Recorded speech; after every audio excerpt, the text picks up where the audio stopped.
हाँ तो विद्यार्थियों, टेट और सीटेट के नेक्स्ट वीडियो में आप देखिएगा अच्छे अच्छे क्वेश्चंस, वो क्वेश्चंस जो लगभग हर एग्जाम में आ ही जाते हैं क्वेश्चंस। पहला क्वेश्चन है, यदि a माइनस बी बराबर 3 तथा a square plus B square बराबर 29 हो तो ए बी का मान कितना होगा। अब आप यहाँ पर ध्यान दीजिए, a माइनस बी का मान दिया गया है 3 और क्या दिया गया है, a square plus B square का मान 29 दिया गया है। तब आपको ए बी का मान ज्ञात करना है। आप देखिए, इसमें आप बीजगणितीय सूत्र का प्रयोग करेंगे। आप a माइनस बी 3 इधर भी स्क्वायर लगाइए और इधर भी स्क्वायर लगाइए, तो हो जाएगा a square plus B square minus 2ab, इधर हो जाएगा 9। अब a square plus B square की वैल्यू पता है आपको, यहां पर लिखिएगा 29 माइनस 2ab बराबर 9, तो यहां से हो जाएगा 29 माइनस 9 बराबर 2ab, तो हो जाएगा 20 बराबर 2ab। अब आपको वैल्यू ज्ञात करनी है ab की, तो 20 को 2 से भाग दे तो बराबर ab, तो इधर ab का मान हो जाएगा 10। कितना आंसर आ जाएगा आपका, 10 आंसर आ जाएगा। कितना आंसर आएगा, 10 आपका आंसर आ जाएगा। अब आप देखिए अगला क्वेश्चन। तो विद्यार्थियों, अगला प्रश्न है, a प्लस 2b बराबर 6 और ab का मान 4, ab का मान 4, तो 2 अपान a प्लस 1 अपान b की वैल्यू क्या। नीचे आपका एलसीएम ए बी आएगा, तो ऊपर हो जाएगा 2b, इधर हो जाएगा a। अब ध्यान दीजिए, a प्लस 2b की वैल्यू 6 और ab की वैल्यू क्या है 4। 2 से काटिए ऊपर, 2 से काटिए नीचे, 2 तिया 6, 2 दूना 4, कितना आंसर आएगा 3/2 आंसर आ जाएगा आपका 3/2। तो ये अच्छा क्वेश्चन था। इस टाइप के हल्के क्वेश्चन भी कभी कभार एग्जाम में आ जाते हैं। अब आप देखिएगा अगला एग्जाम्पल। हाँ तो विद्यार्थियों, अगला प्रश्न है, किसी कक्षा के कमरे में कुछ बेंच पड़े हैं, प्रत्येक बेंच पर 6 छात्र बैठे तो सभी छात्रों के बैठने हेतु एक और बेंच की आवश्यकता होगी। प्रत्येक बेंच पर 7 छात्र बैठे तो 5 और छात्रों के बैठने की जगह बचती है। कक्षा में कुल कितने छात्र हैं। एक क्वेश्चन से, तो यहां पर ध्यान दीजिएगा, किसी कक्षा के कमरे में कुछ बेंच पड़े, हमने माना जो बेंचों की संख्या है, बेंचों की जो संख्या है वो x। किसी कक्षा के कमरे में कुछ बेंच पड़े, यदि प्रत्येक बेंच पर 6 छात्र बैठे तो सभी छात्रों के बैठने हेतु एक और बेंच की आवश्यकता होती है। अगर यहां पर x है तो एक बेंच और चाहिए, तो कितना होना चाहिए बेंच, x, एक और चाहिए x प्लस 1 बेंच। कब किसी कक्षा के कमरे में कुछ बेंच पड़े, प्रत्येक बेंच पर 6 छात्र बैठे, गुणे 6। अब इतनी बेंचें हो गई गुणे 6, ये आपका क्या हो गया, कुल छात्र हो गया, कुल छात्र हो गया। अब आगे ध्यान दो, यदि प्रत्येक बेंच पे x बेंचे हैं, यदि प्रत्येक बेंच पे 7 छात्र बैठे, इतने छात्र हो गए, तो 5 और छात्रों के बैठने की जगह बच जाती है, रिक्त रह जाती है, -5 कर दो, ये भी कुल छात्र हो गए। अब समीकरण नंबर 1, समीकरण नंबर 2, तो आपको निकालना है कि कक्षा में कुल कितने छात्र हैं। तो पहले आप x की वैल्यू निकालें, दोनों के राइट हैंड साइड इक्वल है, लेफ्ट हैंड साइड इक्वल करिएगा, तो 6 का x से गुणा करिए, 6x plus 6 7x minus 5, 6 plus 5 7x minus 6x 11 बराबर x। बेंचों की संख्या, माना बेंचों की संख्या x बराबर 11, तो बेंचों की संख्या 11 आती है। कुल छात्र निकाल लीजिए, 11 1 12, 12 छंग 72, तो कुल छात्र आ गया 72। यहां पर देख लीजिए, 11 गुणे 7 77 से 5 गया 72, कुल छात्र आ गया 72, तो 72 कुल छात्र आएंगे आंसर। इसको सिद्ध भी कर लेते हैं। अगर बेंचों की संख्या 11 है, किसी कक्षा के कमरे में कुछ बेंच पड़े तो प्रत्येक बेंच पे 6 छात्र बैठे, 11 बेंच है, 11 छक्का 66, बच्चे हैं 72। अगर 72 में 66 बच्चे बैठ जाएंगे तो 6 बच्चे बचे, तो एक और बेंच आ जाए, 6 उस पर बैठ जाएंगे, बराबर। अब देखिए, यदि प्रत्येक बेंच पे 7 छात्र बैठे, 11 बेंचे हैं, 11 7 77, बच्चे हैं 72, बढ़ सकते हैं 77, तो 5 और छात्रों की बैठने की जगह बच जाती है। तो आपका आंसर कितना आएगा, 72 आपका आंसर आएगा। अब आप देखिएगा अगला एग्जांपल। हाँ तो विद्यार्थियों, क्वेश्चन है, 20 पैसे तथा 25 पैसे के कुल 324 सिक्कों का मूल्य 71 रुपए है। इनमें से 25 पैसे के सिक्कों की संख्या कितनी है। 20 पैसे और 25 पैसे के कुल 324 सिक्के, 324 सिक्के, 324 सिक्के का मूल्य 71 रुपए है। मूल्य 71 रुपए है। अब देखिए, एक सिक्के का मूल्य 20 पैसे, एक सिक्के का मूल्य 25 पैसे, तो यहां पर 324 सिक्के का मूल्य 71 रुपए, तो यहां पर भी निकालेंगे एक सिक्के का मूल्य, एक सिक्के का मूल्य कैसे निकलेगा, 7100 पैसा हो जाएगा, इसको आप 324 से भाग दे दीजिए। 7100 पैसा हो गया, इसको 324 से भाग दीजिएगा। काटिए पहले 4 से काटते हैं, 4 8 32, 4 1 काटे 4 से, 4 1 कम 4 बचेगा 3, 4 7 28, 3 बचेगा, 4 7 28, 4 बचेगा। अब देखिए कि ये 9 से कट जाएगा, ऊपर देख लीजिए 7 7 14, 1 15, 5 20, 100 से नहीं कटेगा। तो इसी को वैल्यू रख लेते हैं, तो यहां पर लिखिएगा, या फिर आप चाहें तो 7100 बटे 324 ही लिख लेते हैं। एक सिक्के का मूल्य इतना पैसा आ गया, तो यहां पर लिखेंगे 7100 बटे 324 पैसे। एक सिक्के का मूल्य, एक सिक्के का मूल्य, एक सिक्के का मूल्य। अब आप यहां से एलिगेशन लगा लीजिए, यहां से लगा लीजिएगा एलिगेशन। तो कैसे एलिगेशन लगाएंगे देखिएगा, यहां पर लिखेंगे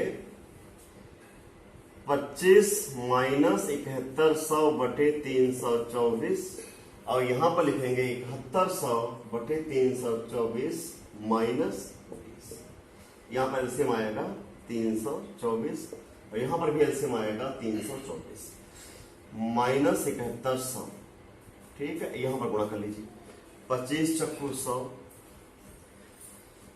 ठीक, हाथ से लगेगा आपका 10, 25 गुना 50 10 60, हाथ से लगेगा 6, 25 3 75, अच्छे 81, यहां पर गुणा करिएगा 7100 माइनस 2 चक्कू 8, 2 दूना 4, 2 3 6। अब ये वैल्यू कट कर दीजिए, देखो क्या बचता है, 0 0 0 1, यहां पर क्या बचता है 0, 10 से 8 गया 2, अब 10 से 8 गया 2, यहां पर 10 से 4 गया 6, 10 से 4 गया 6, ये बच गया। एक 0 काट दो, 2 से भाग दो 50, और यहां पर बचेगा आपका 2 से भाग दो 31, तो 50/31 आया।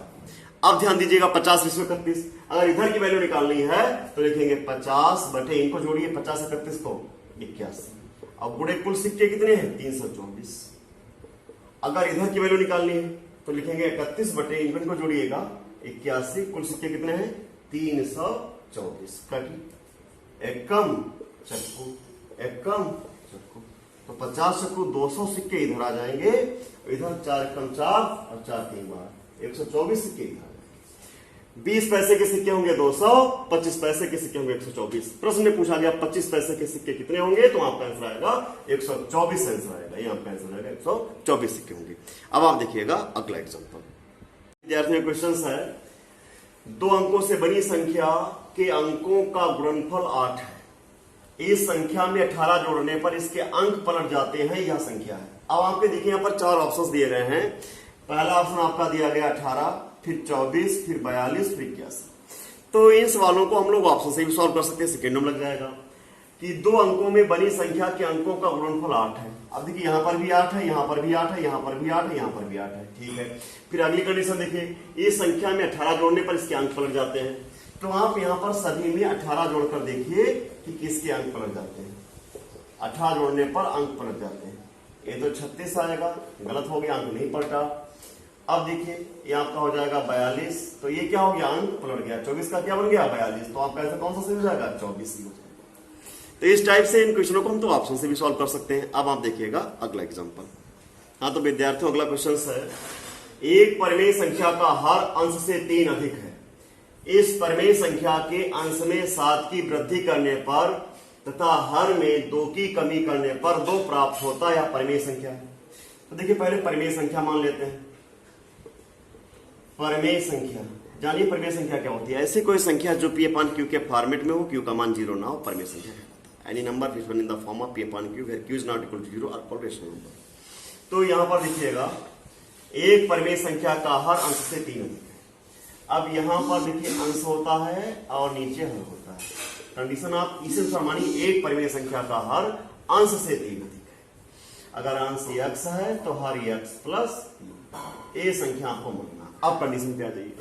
इस परिमेय संख्या के अंश में 7 की वृद्धि करने पर x प्लस 7 तथा हर में 2 की कमी करने पर अब यहां से 2 माइनस कर दो x प्लस 1, 3 से 2 गया 1, कमी करने पर 2 प्राप्त होता है, 2 प्राप्त होता है। क्रॉस मल्टीप्लाई कर लो, नीचे 1 मान के मल्टीप्लाई करिए तो x प्लस 7 बराबर 2x plus 2, 7 minus 2 2x minus x 5 बराबर x। तो x की वैल्यू कितनी आ गई? 5 आ गई।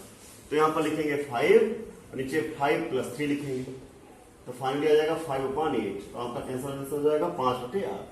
आपका आंसर आएगा 5/8। तो इस टाइप के क्वेश्चंस भी आपके एग्जाम में आते हैं। अब आप देखिएगा अगला एग्जांपल। हाँ तो विद्यार्थियों अगला प्रश्न है, ए की आयु 36 वर्ष तथा बी की आयु 16 वर्ष है। कितने वर्ष बाद ए की आयु बी की आयु की दोगुनी होगी? अब आप देखिए, ए की आयु 36 वर्ष है और बी की आयु 16 वर्ष है। वर्तमान मान लीजिए, वर्तमान दिया गया है।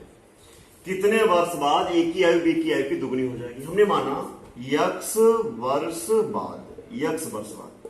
अगर किसी व्यक्ति की वर्तमान आयु दी गई हो 5 वर्ष बाद, x वर्ष बाद, y वर्ष बाद आयु ज्ञात करनी हो तो वर्तमान आयु में उतने वर्ष जोड़ दिए जाते हैं। तो यहां पर x वर्ष बाद ए की आयु बी की आयु हो जाएगी 36 प्लस x और बी की आयु हो जाएगी 16 प्लस x। फिर लिखा हुआ कितने वर्ष बाद ए की आयु बी की आयु की दोगुनी हो जाएगी? a बराबर 2 टाइम्स b। तो a की वैल्यू दी गई है 36 प्लस x 2 गुणे 16 प्लस x। 36 प्लस x बराबर 32 plus 2x। 36 minus 32 2x minus x 4 बराबर x। 4 वर्ष बाद कितना आंसर आएगा? 4 वर्ष के बाद। अब ध्यान दीजिए, 4 वर्ष के बाद 40, 4 वर्ष के बाद 20, तो 40 20 का क्या हो जाएगा? 2 गुना हो जाएगा। तो आपका आंसर आएगा 4 वर्ष के बाद। अब आप देखिएगा अगला एग्जांपल। हाँ तो विद्यार्थियों अगला प्रश्न है, एक आदमी की आयु अपने पुत्र की आयु की 3 गुनी है। 15 वर्ष के बाद इस आदमी की आयु अपने पुत्र की आयु की 2 गुनी होगी। पुत्र की वर्तमान आयु कितनी है? तो पहले हम लोग वर्तमान मान के लगाते हैं सवाल। वर्तमान, यहां पर लिखिए आदमी और यहां पर लिखिए पुत्र। एक आदमी की आयु अपने पुत्र की आयु की 3 गुनी है। पुत्र की आयु x है तो आदमी की आयु 3x। ये वर्तमान हो गया। 15 वर्ष बाद, तो अगली हेडिंग आपकी हो जाएगी 15 वर्ष बाद। फिर से आप लिखिए आदमी और लिखिए पुत्र। अगर वर्तमान आयु ज्ञात हो, 15 वर्ष बाद आयु ज्ञात करनी हो तो वर्तमान में 15 जोड़ देंगे तो यहां पर हो जाएगा 3x प्लस 15 और यहां पर हो जाएगा x प्लस 15। 15 वर्ष बाद इस आदमी की आयु अपने पुत्र की आयु की 2 गुनी होगी। कंडीशन दिया गया है 2 गुनी होगी। 3x प्लस 15 2 गुना हो जाएगा x प्लस 15। तो 3x plus 15 2x plus 30। x एक इधर, संख्या एक इधर। 3x minus 2x 30 minus 15 x बराबर 15। x का मान 15 आ गया। पुत्र की वर्तमान आयु कितनी है? तो यहां पर देखिएगा 15 वर्ष, यहां पर 45 वर्ष। तो पुत्र की वर्तमान आयु कितनी है? 15 वर्ष। आपका आंसर हो जाएगा पुत्र की वर्तमान आयु कितनी है? 15 वर्ष। अब आप देखिएगा नेक्स्ट वीडियो में हम आपको बताएंगे टेट और सीटेट संबंधित और भी अच्छे questions. Thank you so much विद्यार्थी।